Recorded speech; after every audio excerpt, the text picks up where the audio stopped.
You're wondering if you should call Kappa Studios. I guess it depends. On the one hand, we are really thankful that we are known for our post-production work on so many amazing films and TV shows. Seriously, we are super humbled by God's grace. And I don't know if you know, but we actually also launched Kappa Distribution. So so if you want to talk any aspect of post-production or distribution, then yes, give us a call. Just know when you do call, we will probably want to pray with you, and we'll probably want to talk about the Lord, and we'll want to encourage you. So yeah, if you want post-production or distribution, or you want to be encouraged, then yes, call us. If you don't want that, if you don't need post, if you don't need distribution, and you don't want to be encouraged, if you want to be sad or lonely, if you don't want friends, then there probably isn't really any reason. I mean, you can still email us.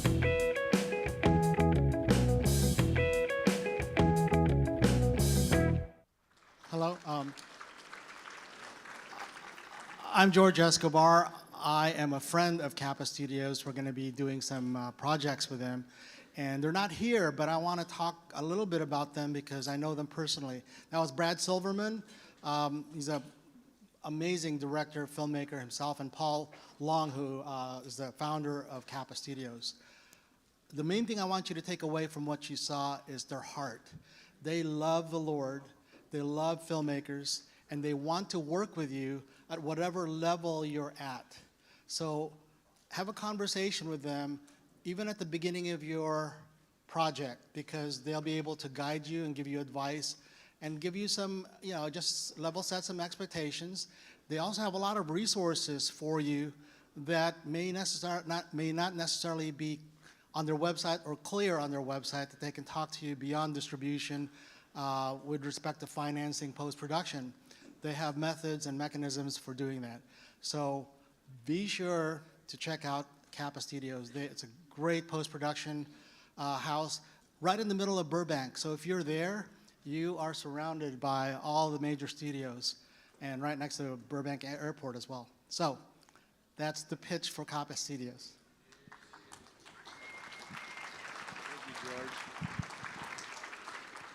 Well, I'm not in the film industry, but they said one of the things that come with them is encouragement. And I love encouragement. Do you like encouragement? Always use a cup of encouragement. Amen. Well, my name's John LaGrange. I'm the missions pastor here at Sherwood Baptist Church. And yesterday, we were able to announce some of the international attendees. I always get excited with this part, but I want to just highlight today what countries everyone is from. That has traveled abroad, and we've got 3 tables up here with some of our attendees. So when you're done eating your meal, if you'd like to shake hands and introduce yourself to them if you haven't already, I want to encourage you to. But for our attendees that are here, when I announce your country, if you'd like to stand up and wave, that'd be fine too. But we have guests from Canada, our neighbor next door. So a round of applause for Canada. Yes. Costa Rica. Yes, all right. Australia. Where's Ari? Is there? He's back there. There's Andrew, yes. Portugal. Where's our friend John? There he is. Thank you, John. Yes. Kenya. Our friend from Kenya, yes. Wonderful. Our German friends are somewhere in the house. Yes, there we go. Wonderful. And India. Our Indian friends are here, but they're not in here. Well, wonderful. We're grateful they're here. Praise the Lord. And then our friends from South Korea, yes. So excited for them to be here, yes. All right. Well, we know the Great Commission, Matthew 28, 18 through 20. Jesus said, go make disciples of all the nations. In John 20, 21, Jesus said, so the Father has sent me, so also I've sent you. In one form or fashion, all of us have been sent on God's mission. And it is really an incredible joy to be around all of you as you interconnect with your creative partners around the world to get the gospel out to those who don't have it. So enjoy the festival. So grateful to be here with you all. Oh, thank you, Dan. How could I forget Brazil? Oh, my goodness. Yes, our friends from Brazil. Oh, yes. Praise the Lord. Okay, just a couple of quick ones before our panel. If you are needing to step outside and have a conversation or take a phone call, that is absolutely fine. However, sound does travel, particularly from the overflow room. We just ask that you be courteous of all of your peers in this space, because many of us will want to listen to the panel, but if you do want to have a conversation, you need to take a call, please step out just so that everybody can continue to hear what's going on here. Additionally, don't forget social media, CWVFF25. We've made it super easy. It's just the name of this film festival plus the year, CWVFF25. Hashtag that. And finally, on the screen, the QR code is going to reappear again. If you haven't heard this notice already, let me explain how it works. You just need to scan the QR code, type your question, and then it'll appear on the list. If you see a question that you want to get asked, give it a like so it gets boosted up the ranks. And if there's a question that you don't like, you can just click the dislike button and that'll drag it down. All right, thank you very much. Hello again. I'm George Escobar, and I'm moderating this amazing panel. I think this is the first for CWVFF.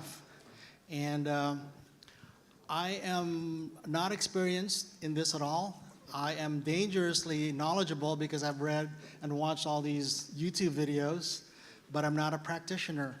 So I'm really excited to meet these professionals. I think, are we going to show a video first? Photos? Okay, all right. You know, when we talk about volume stage, LED walls, that's such a weird sounding set of names. But hopefully these images will allow you to see some of the work that we're going to be talking about. Will that just be playing all along? Well, okay, good. So you could use that as a reference if you need to, guys. The way we're going to go about this is each of these gentlemen is going to introduce themselves, a little bit about their background, and then I will ask a couple of questions first, just to level set the ground, and then I'm going to go through the questions that you guys have posted. So, Mike, go. Yeah, Mike, you're first. My name's Ed Lamberg. I am an owner of Big Studio Group, which is also with this guy over here, as well as VPS Group, which is Virtual Production Solution. So I've been in working camera and DP work for about 30 years now, and for the last 5 years we've been working with virtual production. Everybody, I'm Brandon Hollingsworth, Chief Creative Officer and Chief Operations Officer with Brainy Pixel Productions, a Christian animation and production studio, and we've been blessed to actually be a provider for many 3D assets that go onto these volume stages, and hopefully we'll get to do more of that in the future. Good afternoon. My name is Andy Lorenz. I'm a film lighting technician out of Atlanta, Georgia. Gaff, electric, grip, been there, done that. Camera operator, PA, one day. I didn't make it. One day was enough. So a lot of this stuff is from productions in Atlanta over the last 8 years to give you an idea of some of the stuff that the volumetric can be used for, because it's hard to tell sometimes. Wish I had Ed's career. So what I want to do is just go through each of the workflow and where you participate in that. Sometimes, you know, you're in all of it, but the main thing that the folks here need to know, how do you even begin to plan for this and use this technology for their films? I guess we should start with Brandon. Yeah. Yeah, so for my part, or our part in what we do with virtual production, it really begins as early as possible. And so for the folks in the room that are thinking about pursuing virtual production, I would encourage the directors and the DPs and your art departments to begin having those conversations very early, because the sooner you can begin talking about that with the provider of your digital assets, the better. So for instance, we were on a film where we were asked to actually match some real world assets. We were able to create digital assets using art department drawings, and then later on the actual physical objects that they made that were going to be used as foreground elements in the shot. So absolutely as early as possible. As soon as you can bring your virtual production people in, start helping them get inside the headspace of what you want to do, help you envision what you're trying to bring to life, the better, because they can let you know where the technical hurdles might be. So from your deliverables, it would go to Ed, right? And what would you do with it?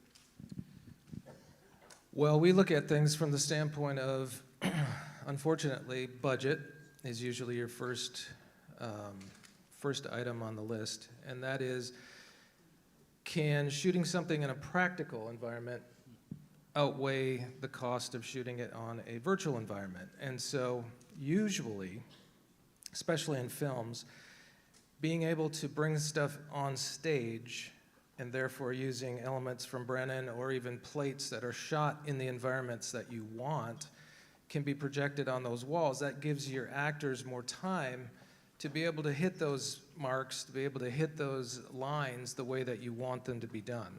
So it gives you a big advantage of being able to control that environment, control your time, and not have to move a whole company, 5 times just to get a couple of things and elements that you need. So I look at it this, it's like back in the 40s when they were shooting films, Brennan was the painter that painted the flats that you'd see. If you've ever watched Gunsmoke on TV, most of the time they're driving up, on the horses, and it's a front of a barn, and everything's painted behind them. And you see it now, but I remember as a kid, I never noticed it. Hey, Ed, look at the audience. I think there's 3 people that've seen Gunsmoke. Yeah, they don't know Gunsmoke.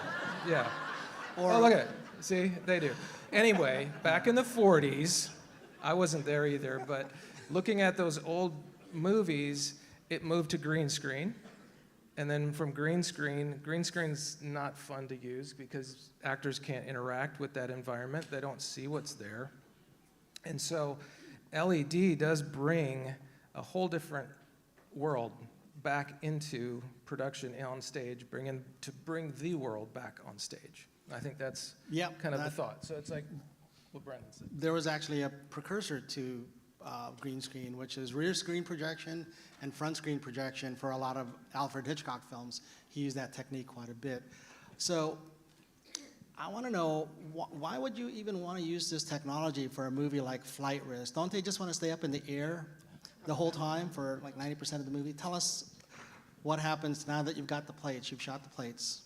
Yeah, so I tend to handle most of the stuff on the day of shooting. These guys handle all the prep work, all the brains behind the footage, because filming in a car is not fun. Those that have tried to do home videos with family, kids, not fun. Be serious. I don't wanna. Same thing, it's actors, same thing. And crew, camera operators. You'll see an airplane in front of a volumetric. That is from Flight Risk, which we did year and a half ago, 2 years ago. Most of my job is the power for everybody, and then the lighting on the day. So depending on the budget size, hey bud, good to see you. Depending on budget, they'll have other departments within lighting that will actually handle it. On Flight Risk, we were a pretty small crew. There were 3 of us for like the first 2 weeks, and then we brought in more people later on because we had a little bit of prep time. But what was your actual question? Oh, why shoot in an airplane? Well, safety, changing the mag, actors needing to go to the bathroom, camera guys needing to go to the bathroom, snacks. There's only so much room for crafty in a real airplane. So for them, the choice was go on a hydraulic lift system, which if you see the airplane thing, it's going to roll through sooner or later. That was 12 feet off the ground to the airplane, and they could spin the plane 360. So being able to do that for 5 weeks on their budget, that was way easier than trying to go like a Tom Cruise thing and go up in a real airplane and feel the real gravity. So for them, logistically, that was the key, was, hey, this makes the best option. There are movies that do it on green screen, rear projection. Could you freeze that? Yeah. If you could just go back. Yeah. So this is a film directed by Mel Gibson, starring Mark Wahlberg. Is that correct? Yep. And his bald head. And what? And his bald head. Oh, yeah. Did the bald head get separate billing? I think Describe it should. what they're looking at there. Yeah, so about 45 feet high. All the footage was shot ahead of time by our cinematographer, so Ed would know those dynamics better than I would because I'm not there for the pre-shooting, but it's actual airplanes and helicopters shooting footage and then This was just the easiest way to fake it, to allow the actors to have a shorter period of time in a plane. And we all know air conditioning, like, this is just easier on everybody, even though you got to climb up the stairs all day. Yeah, and actually that video was really good. I'm going off script here, George. So that video is a really good thing that we discovered that the DP didn't really think about when we were on set. Is that when you think about these volumetric stages, they're essentially a massive LED screen. They're a giant TV. You can think of them like that. So they're also by default a huge light source, right? So as you're thinking about the shots that you want, you need to be thinking about this giant screen that's going to be emitting light that you're going to have to deal with, right? As you're dealing with other lights on set, with your camera, the lenses that you're selecting, filters, things of that nature. So all of that is, there's a tremendous amount of pre-coordination that you want to be really, really smart with. And you don't want to wait until you get everybody on set, all these expensive people, all this expensive equipment before you're figuring all that stuff out on the day of. So there's a 20-minute or so making of Flight Risk on YouTube. It's amazing. You got to see that, and really is. No, I haven't seen any You haven't behind seen the scenes. Oh, I did like a it's- 2-hour interview, and I haven't seen anything. I I think was behind the scenes. I think you might. I think you might have been in that, or is that Mark Wahlberg? I can't tell. He has more hair than me. Okay, so obviously you're looking at that and tell yourself, wow, those are big scale productions. That looks really expensive. And how can we bring this back down to what is affordable? So here's the first question. Is there a way to do an LED wall on a budget, or is it only for big productions? Who wants to tackle that profound question? I can, and I'm sure some of these other guys will have something, but one of the films that we were blessed to be a part of, we were, again, providing the digital assets to the guy who was running the virtual wall and working the virtual cameras. And I'm not joking, this guy's day job was he drove around with a van with a bunch of 60-inch LED screens, and he would set them up for like weddings and birthday parties and things of that nature. That was his day gig. He used these screens and he would set them up and build his own wall, right, into a certain configuration. He had multiple configurations. And he would do these things for like, photo ops, generally speaking. But he got on this film and he was kind of on the cheap, right? He was affordable in terms of this budget. And he provided a temporary LED wall for us to shoot against. And it worked great. You can't tell now that you're looking at the finished film. So this is within the realm of something that an indie production could do if you can afford, say, 6 or 10 LED monitors. So it is something you can do. It's technically challenging, but it can be done. So could that possibly be, let's say you're trying to get a hospital location with a big hallway, and you just use your Best Buy 100-inch screen behind you, and you're dressed as a nurse or a doctor, and you're looking at a patient or whatever, and then in the background is that plate. You might have filmed that. Would that work? That I mean, kind of yeah, thing? it worked for us. So Okay. people have seen the film and they can't tell that that place is not that place. So they think it's real. Yeah. So. Ed, you got any advice for? Yeah, that would be a little bit more, that would be really low budget. But I would say that there are ways of doing it at a smaller scale than what you're there, which could, it's just the amount of LED that you would end up using, and therefore using the plates. So there's ways of shooting that if you want to shoot your master shots in a bigger location, so you have your wide shots and you have your actors moving into that, but you want to get into dialogue into those areas, you just don't have the time to be there, and you want to do that more on stage. That's where just even using a smaller volume, just a wall, can help you get the angles that you want, but you have to go and shoot your plates in those locations or even have them created. So there's ways of doing it that you don't have to be on a gigantic 30-foot tall stage with LED all the way around you and an airplane in the middle. It's just a matter of how much time are you going to need to spend in a location, or is it could be like a fantasy type of situation where you need to have the plates made because it's just the location doesn't exist. So you can be in a smaller scale and still get what you need to get, and it's very, very believable. And there's a trade-off here as well. You know, you've got that front-end expense of buying the monitors or whatever, but it can pay dividends on the back end when you're doing your actual shoot. So there's not anywhere you can go on the planet where you can get, you know, the golden hour for 6 hours of the day, right? But you can do that with a virtual stage, right? You can just basically freeze the sun, right, and say, I don't want the sun to move. I want this perfect lighting condition. I don't have to worry about the weather or wind or a train going by every 15 minutes. And I want to get these shots because they're important to my film. So if you, as you're again in that pre-production process where you're pacing out your film and you're trying to figure out where do we really need to spend our dollars, you can do this and you can do it, and basically it'll pay for itself, I would think. So I want to ask Anthony about the distinction between, what is it? Andy, you can call me anything. I've been called many things in my life. Andy, or is it Things Mark? I won't repeat. What's the distinction, or when do you make a decision on whether you're using a green screen or this technology? Because, you know, we're so used to green screen and So I have the bonus, I don't have to make those decisions.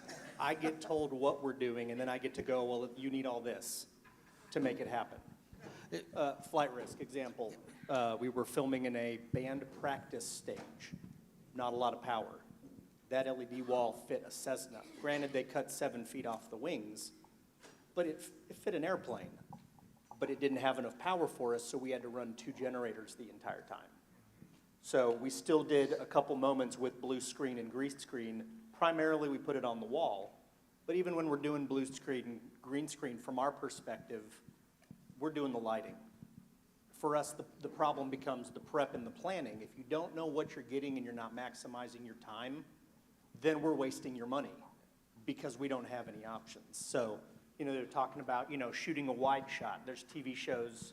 Lightgear has some great, really long format videos about, came out during the shutdown, during the COVID shutdown stuff, where it was like 2-3 hour videos with gaffers and cinematographers and key grips on shows. They talk about shooting a wide shot, and then it's noisy, it's under an overpass.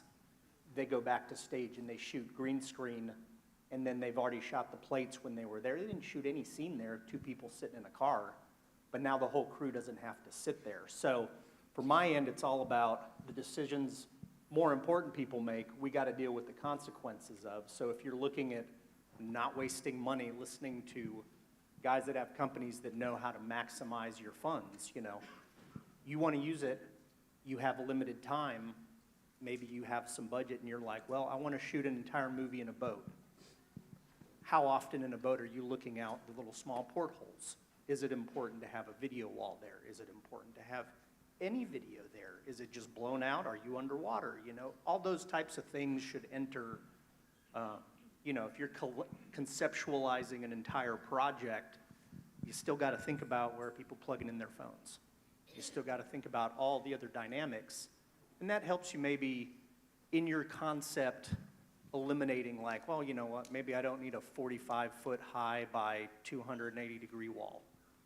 I sold my car to make this movie. My car is not going to pay for that. Maybe I just need this, but I only have the actor for yay much time.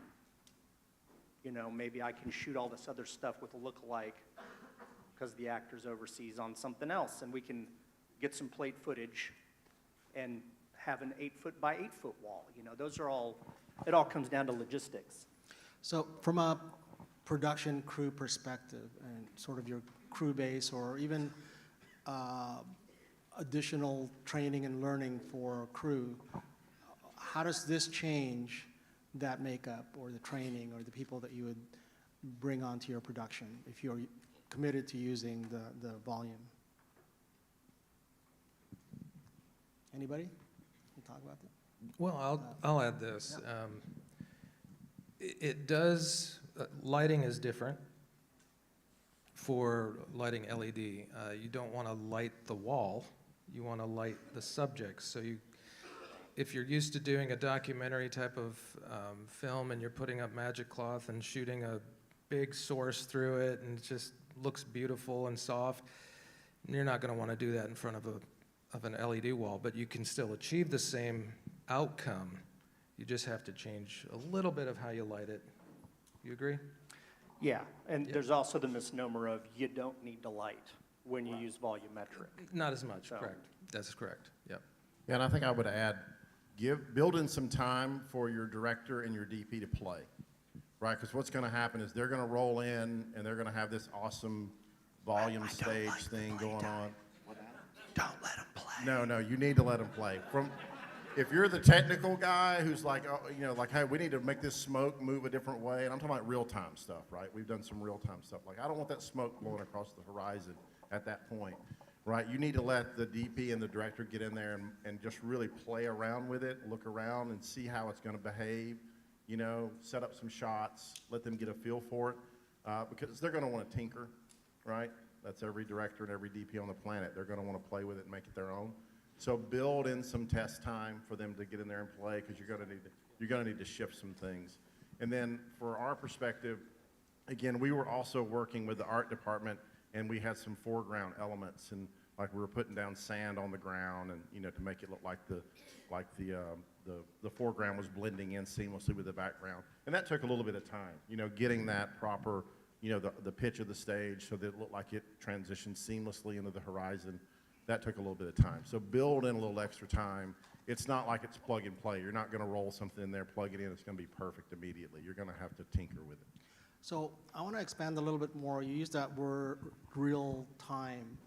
And then the plates that were used for flight risk, that was actual footage shot on location. You went out to the mountains and got those shots versus rendering those, you know, using maybe the Unreal Game Engine as the platform by which the models actually sit.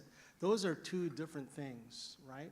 So expand on that a little bit more, sort of the perils or pitfalls or the promise of mix and match or avoid one versus the other. Well, I'll let these guys talk about the live action plates because I don't really know anything about that. But I will say that when you're talking about the Unreal Game Engine and you're talking about real-time rendering, it's a little bit of a misnomer unless you just have a massive computer system, right? You think about the documentaries you may have seen for The Mandalorian. You know, Disney is famous for not really pioneering this, but they kind of really made it famous. And they're doing a lot of real-time stuff where they've got, you know, mountains they're sliding into view, and the sun and the moon, they're changing the sky and all that stuff. And it's really, really fast. It's like instantaneous. But they've got a massive computer system that's running that thing. So the real-time rendering in Unreal is supposed to be for video games. And we all know, you know, when we talk about video games, the level of quality, generally speaking, of those assets, right? The 3D assets in that game space. And even the best games out there can be glitchy, right? they're not always real time. They have issues from time to time. That problem compounds the more photoreal you go, right? The more photoreal you go, the models get heavier, which means they're much larger files, and it takes time for the Unreal Game Engine and the computer to process those in real time. So you can have a little bit of real-time rendering issues, right? So again, that goes back to pre-planning. Knowing exactly what you want to shoot on the day is really important when it comes to real-time, because if you can create a pre-rendered solution, even if it's movement in the background, but you can render that ahead of time and just play it like a video file, that's going to be a much more predictable, better way to go than trying to do something in real time. You're going to run into some problems there. Yeah, and I'll add to that it's also very expensive. It's huge. So, and if you're going to work in that environment, you also have to get the motion tracking as well for your camera to track within that environment. So it's great technology, but it is expensive, and that's where plates tend to be. What really makes it great. expensive? What are the elements that The technology itself, just but using also it the and art. equipping it? I mean, just for them to create that model, Right. many times is going to take a lot of time and a lot of money. specialized people. You got to have a really Yes. smart Unreal guy or gal there who knows Unreal inside and out, who understands, you know, that virtual camera system and the way it moves and the way it pairs to your live camera. All that's very technically, it's a big technical lift, and it's doable, but you got to have a really big brain in the room, or a couple of big brains in the room. So, and those typically don't come for just pizza, right? You got to put a little money behind it. So they just ran a video there with a massive green screen behind it and these Roman columns in the foreground. That seems like that's the ideal solution for that, because if you try to build a 200-foot LED wall, there goes maybe your entire budget. Every job, that was a jungle set with trees in front of a volumetric. So that's why you see these random things. These are either green screens, rear screen projection, translights, which is, you know, stuff that we still use. It's just a bunch of different options. Every project is different. No answer is the same every time. Every single thing you do is going to have a different challenge and a different perspective. So, yeah, that's not an LED wall. That is a giant poster. I mean, it's a translight, but It's a commercial for motion sickness, that's what that is. hey, look, I plug in cell phones and coffee. I don't do cameras. So they're talking about that footage side exit. So I know I don't deal with the footage ahead of time. I watch it after they've done a little color correction. So flight risk is the most recent thing I can point to because it was the last time I did it. I know they had 1 to 2 days to shoot all of the footage. So they had an airplane following an airplane. They had a helicopter, 12 cameras. I don't know how many. It's all way above my pay grade. How it does affect me is in their footage, they go from sunny to cloudy, morning to nighttime. The whole movie takes place in 1 day. In the movie, they reference directly where they're flying up the coast of Alaska. I got to know where the sun's supposed to be. They got to make sure with the footage that the footage is going the right direction. I mean, planes going this way, the mountains are also going this way. You know, they have to work out all those logistics. Lighting side then comes in and we have to go, oh, this is where the clouds come in. How are we adjusting for camera? Because our goal is not to be noticed. If we do our job well, you don't even go, hey, great lighting. You're just like, oh, it's a good movie. If you go, oh, it's bad lighting, then, you know, we don't want you to see the lighting. So, Is there a growing library of these stock footage plates that people can now license or purchase, or that way they don't have to go to Alaska? Is that? There is, especially for driving scenes. There's a Talk more couple. about that. Yeah, there's a couple of websites that actually have libraries for driving where they'll at least shoot about 9 angles, all locked in time code, so that if you're going to shoot different angles of a car driving scene on an LED, you can just put up that scene, shoot this side, flip the car around. which they did the same thing back in the day with TV shows. There's guys in big cities with helicopters that would shoot big sweeping sunset shots. Yes. And you Yeah. could go and buy, Yeah, so. so there are, but you also get frustrated, like I have many times, trying to find a stock footage. I just need this one video, and somebody's moving the camera like this, and they're pushing in, and I just need a locked shot. Just please give me a locked shot for, 20 seconds. And that can be difficult, but it's easy just to take a camera and go shoot it. You can do that too, yeah. And on the 3D side, George, there are lots of marketplaces out there. Unreal Engine has a very large one. It actually just transitioned to a website called FAB.com. But I would caution you in that a lot of the assets that are there, you need to be very, very careful about what you're purchasing and make sure in terms of resolution, in terms of the file size that you're getting, that it's what you really want, right? Because there are a lot of rather cheap models out there. But a lot of this stuff's free. So, I mean, on the 3D side, you can find a lot of really high quality 4 or 8K texture type assets that are basically free. So you can try this stuff. Did they come in pairs, the model and the texture? Or, okay.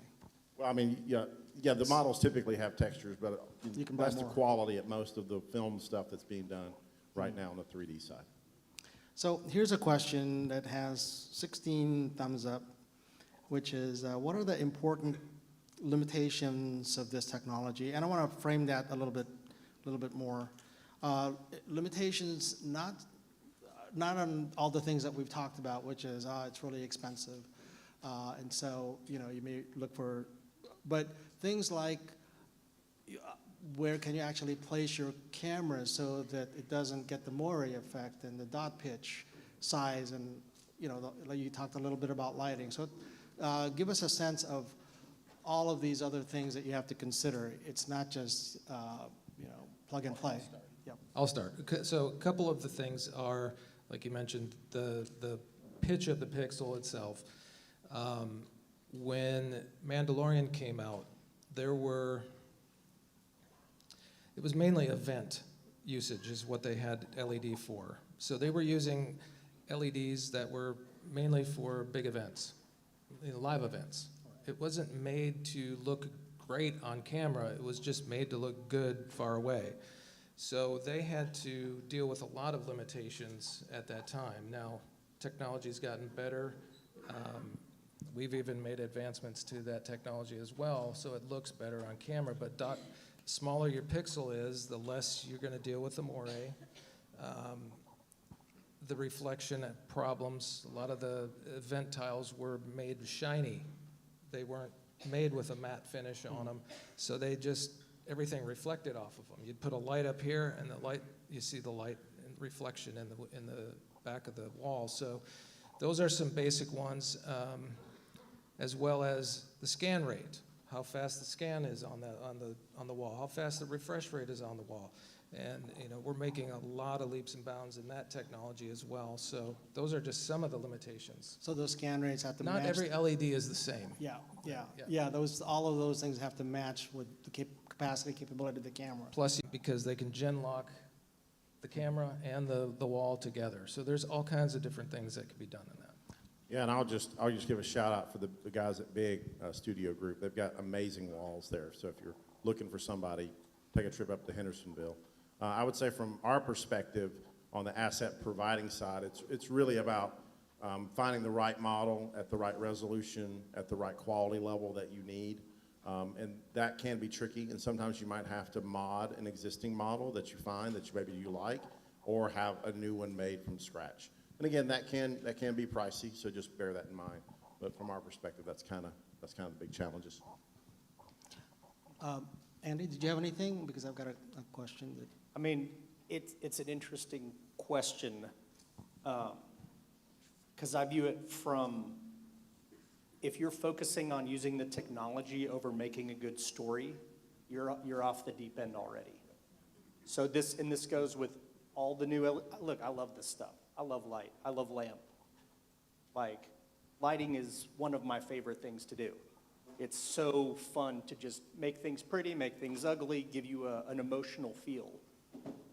But sometimes we get so obsessed with, hey, I got this new light that's got 4,000 billion different colors it can do, and it's like, well, yeah, but Are you I can talking also, to all the guys that are here? No, I'm just saying, like, The young I enjoyed doing all the stuff that you see here, volumetric-wise. But the limitation to me is still the limitation that applies everywhere. If you're walking around all day like this, you got a technology problem. This is great technology for the right usage. And so to me, it's the reverse of, okay, do I just want to use the volumetric, or do I want to use it right? Is this the right place to use it? So I don't know if that's the answer, but it was just a different thought. No, that's a great answer and consideration, because and I was partially kidding, because a lot of young people, especially the young guys, they get so caught up in the technology that they use that as an excuse for not working on the story. I mean, And I get it. it's really dangerous. I get it. Like Star Wars, we've had movies come out that have had just groundbreaking technology. Like if you look into the history of the Fisher Dolly and the Pee Wee Dolly and where the concept came from, that technology, mind-boggling. And nowadays we just look at it like, do we really need a dolly? Can we just get some, like a skateboard? Yeah. So, I mean, I thoroughly enjoy working on it when the planning is done correctly. It can be really fun for everybody involved and make things move faster when the planning is there and when it fits the situation. Lighting in a, I don't know if any Harry Potter movies are doing this. I don't know what people are doing outside of what I've seen in the behind the scenes I've watched. But you might have a project where it's like, man, the only way we can do this is by doing the volumetric. So then you got to go, okay, let's make sure the story's good, and then let's figure out what technology can serve that story. Come on, Andy, my final shot has to be in the volcano. It's got to be there. So Okay. I want to ask a question from a slightly different perspective. With technology sort of in service of the story, but how does, from your observation, how has this affected the performance of the actors? How does this improve or detract from what they're trying to accomplish? Motion sickness. So look, Ed knows if you're 10 feet in the air in a fake airplane and it starts moving, because that's what that stupid hydraulic arm was doing, it could spin the plane, it could tip to where the wing was 4 feet off the ground. When you get up in there and it's just doing a little bit of motion, or you're in a car and there's LED in front of you, LED beside you, you legitimately feel like you're moving and you can be sitting still. So for some actors, they love it. Some, they keep a barf bag under the chair.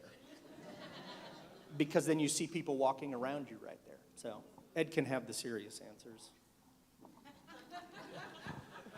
I would say from our perspective, it's enhanced performances, generally speaking, because the actors are referencing something that they can see.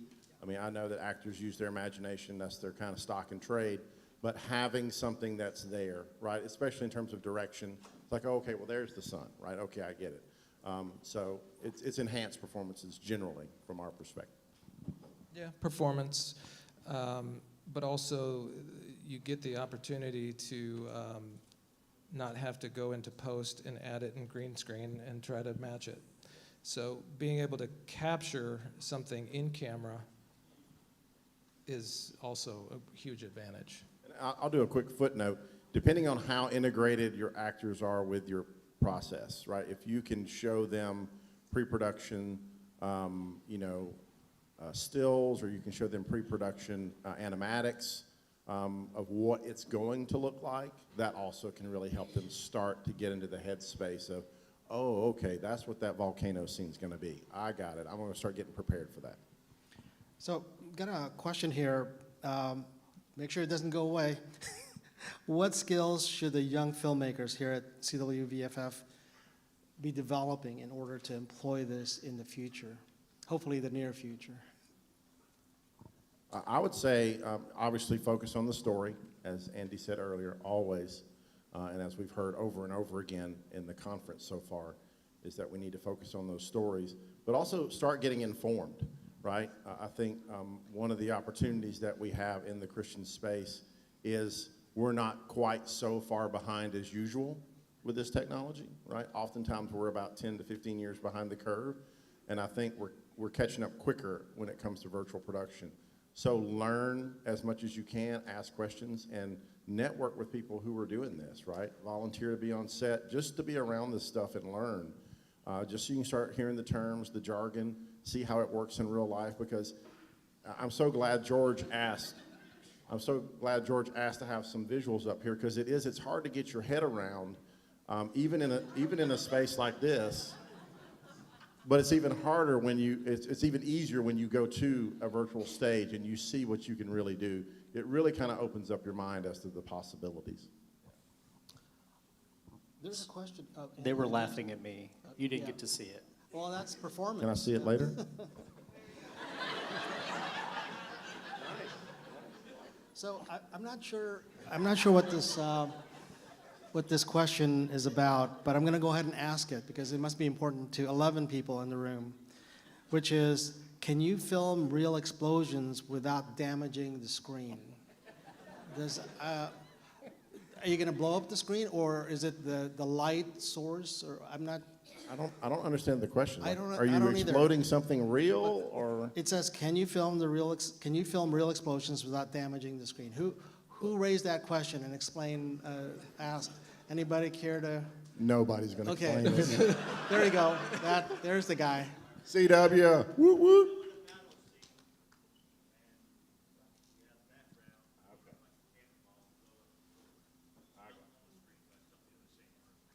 So you're talking about like having a practical pyrotechnic in the same room with the screen. That's a definitely That's a different question, yeah.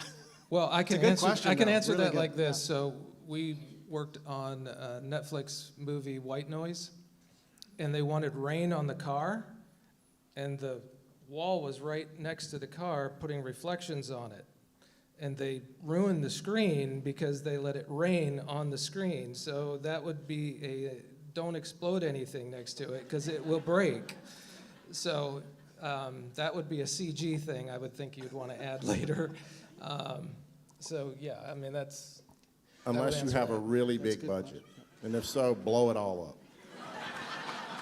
Which we have had squib hits and stuff on cars. If people are in a car and they don't want to shoot it on location because of whoever the actor is or whatever, we've done small effects. But in generally, the entire side facing wherever the small explosions are is completely protected because that LED wall is so expensive. So We did the rain. We Yeah. just had to let the crew know, don't let it get on the wall. You just keep it over here. So it's just a matter of where you focus it. But I wouldn't explode a cannonball in front of it. So one technique that we're all actually fascinated and we've all probably seen are miniatures, especially in Lord of the Rings. People don't realize how much miniature work was involved in that. Has that sort of filtered or factored into some of the work that you guys have done, especially some of those plates, using miniatures rather than going out on location? Or you can pioneer it here because nobody's done it yet. So First Man, you can see some of this. That was a first landing on the moon thing. They actually did bigatures and miniatures, and they're also using live action footage as well as CG footage depending on where the camera is and where it's looking. So they did rockets taking off that were my height, filmed on a stage that was really tall with volumetric to add to the effect. So there's a whole, I mean, take your toy airplane in front of the TV nowadays. You know, there is the capability of doing that. That's the only job I've been on that's had volumetric and bigature miniature type stuff. But I mean, it works, but it all comes down to, again, the planning side of things. So they test it, they calculate how big things need to be. There's an image of a little house with like a sunsetty vibe that pops up. It'll pop up at some point from one of the Marvel shows. They built this house, and it was maybe 7 feet wide. We didn't use a volumetric. They used a backdrop and a sand and foam. So it all comes down to like, yeah, there would be CG footage like he's talking about, pre-rendered spinning moon footage flying by the airplane, or the spaceship, excuse me. So, Ed, have you done any miniature stuff? I was actually wondering myself. No. I have not. No. I mean, the closest thing, like one of the things we did was it was a Disney movie Crater. So these kids are driving a moon rover around the moon. So that was Unreal on a screen in front of that rover. It was very simple. I mean, it was a big movie, but I mean, it was just a simple thing to do, but they literally were able to drive it. And of course, the rover was all on like a remote Gimbal. access, gimbal, and it moved for the kids, and they just went scene after scene. I think this is just a clear call for the Christian space to do more fantasy and sci-fi. What do y'all say? Amen.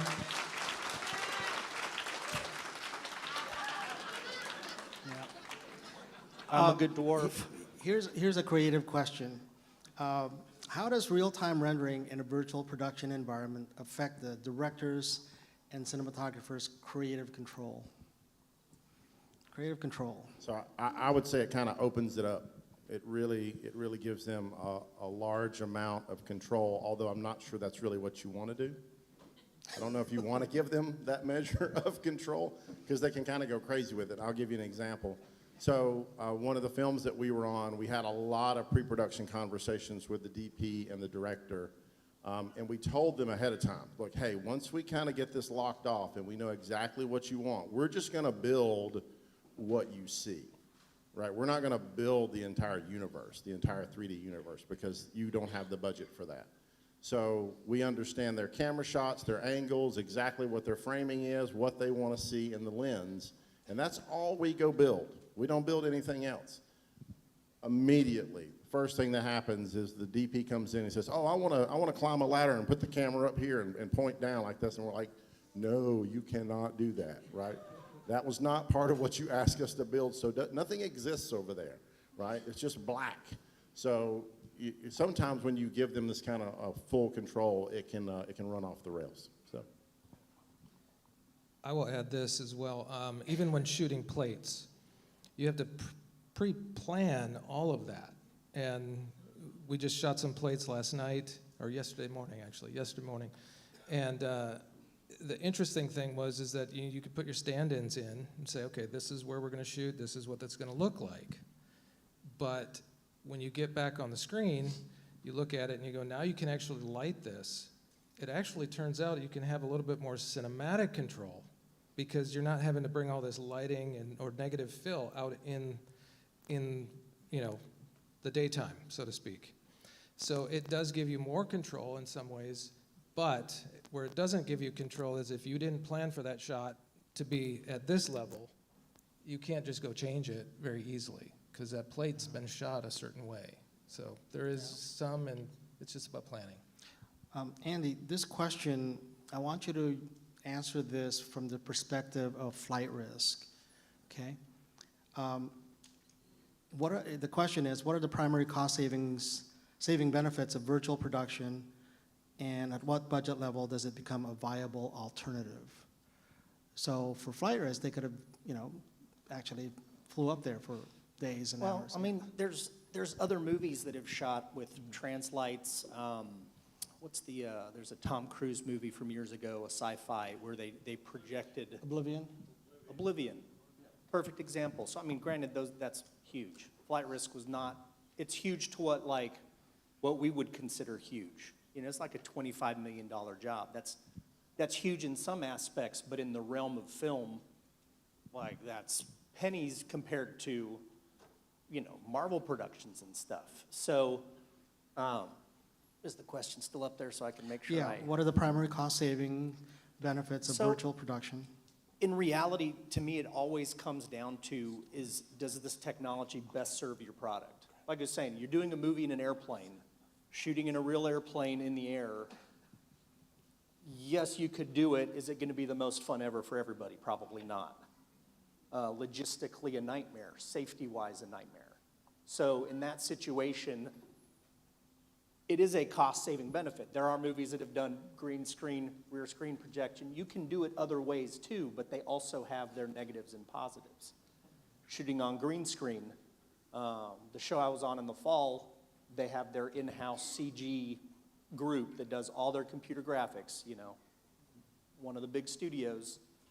It's like $5,000 a shot for them to do a very minor adjustment. That's how they calculate, is they go, oh, you want to put that green screen there? $5,000. You want to do that there? $5,000. So it all comes with a cost. So to me, it comes down to like, if you want to do something really cool, you want to shoot in a submarine. Well, you don't need it. If you have something that is essential to your story, and this would be a good technology, then look into it and see how big do you need to go? Where do you need to go? These guys are great contacts that have access to stages that are permanently built with LED wall stuff. We have one in Atlanta that films their rent for a day, 2 days, a week. They just shot a whole movie there. I don't know if it was a whole movie, but same thing, 4 or 5 weeks. The flight risk stage was a pure build just for our movie. It's not there. They built it in a week and a half, along with the airplane coming in and getting rigged. And then we shot, and then they took it down in a week. So Ed's got a story that he wants yeah. to share about this. I'll keep it quick because I know we got to go. This is more of a story of when is it not practical. Sure. But it happens to do with my business partner's good friend used to be head of NBC, and he was telling us a story that they bought $30 million of tile, of panels, to build a volume. And if you've watched, it's one of the Star Trek Discovery, CBS. Discovery, yeah.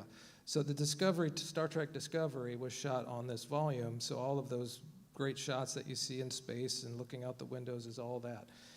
But even the studio couldn't justify after a while that this is not viable. It's not even viable for them. Mm-hmm. So they were stretching their budgets out to 2035 just to justify shooting on it. So it can be done on a smaller budget for sure, and it can be done practically, and that's, that's what we're all here to hear about. Well, we only have, I think, 3 minutes, so you each get a minute to tell any really critical information that we haven't asked or we haven't discussed yet. So, I would just say if you're considering using this technology, just make sure you know exactly what shots you need it for. You're probably not going to need it for your whole movie. You're probably going to need it for 3 shots maybe. And if you have the budget, then yeah, go explore and try it out. If not, then keep grinding it out as the indie awesome folks that you guys are. Andy, do you have anything? I would say even to add to what Brandon was saying, once you know what your story is, some of it you may be able to use it a lot. I mean, it just depends on the story. But make your story the primary concern. Yeah, I was trying to think of like something super deep. Like I've definitely proven that I am a wealth of depth. Oh, man, I was hoping for the noodle. There it is. I mean, at the end of the day, dream big, plan hard, and tell stories that actually impact. New Christian Worldview shirt right there. Well, how do you hashtag at? No, I mean, dream, think it up, and then get creative. Research. I mean, y'all got cell phones. There's a YouTube. Oh, did you hear YouTube, Twitter, and Facebook? We're talking about a merger. They're going to call it YouTwitface. YouTube, fantastic for finding stuff. So much, yes, Justin, you've heard that joke before, and it's still funny. So, gentlemen, I'm prepping for a streaming series called Prairie Winds. Takes place in the 1870s. Vast frontier plain, cabin interior, and all that stuff. Now I know who not to call. No, just kidding. Now I know exactly who I'll be contacting for this.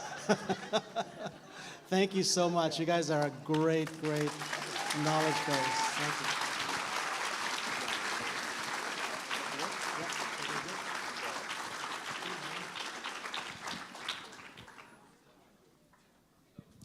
Give them one more round of applause, everyone. That was fantastic. But I just don't think I can get this out of my head now. It's like renting space in my head right now, but we're thanking God for him. Man, I just love to see the gifts in the body. Do not despise whatever gifting the Lord has gifted you with to be able to use it for his glory. I'm telling you, the Lord is just raising people up in every generation and every season, and so utilize the gifting that the Lord has given you. And so I just have a few announcements. And so it's cold in here, right? Everybody go ahead and stand to your feet. Y'all know the drill. You're not like, oh, here we go again. All right. So we have just a few announcements before we take off. The first is we're having workshops that are starting once again at 2:30. And so you have your folder and you have your iPhone to be able to see what the workshops are. And then I want to also tell you that I don't want you to forget about the main session at 4 to 5, and that's John Gruters, and he's going to be in the worship center. That's right. There you go. And then also at 7 o'clock p.m., Alex Kendricks is going to be kicking off the festival kickoff, and that's going to be an incredible time. Isn't that right? That's right. And then in addition to that, we're going to be showing, hold on just a second. Y'all just like church people. Hold on just a second. Y'all just like church people. We're having the animation tonight, free moving tonight at 7 o'clock p.m. also. And so we want you to make sure you're there for that. Make sure that's on your schedule because it's going to be a blessing. So now, you know what time it is. We've got to flip the room. So take everything you have and just head in that direction. And if you have any conversations, we value conversations, just have them right out there in the hallway. God bless you guys. We'll see you this afternoon. All right, start moving. There we go. All right. There we go.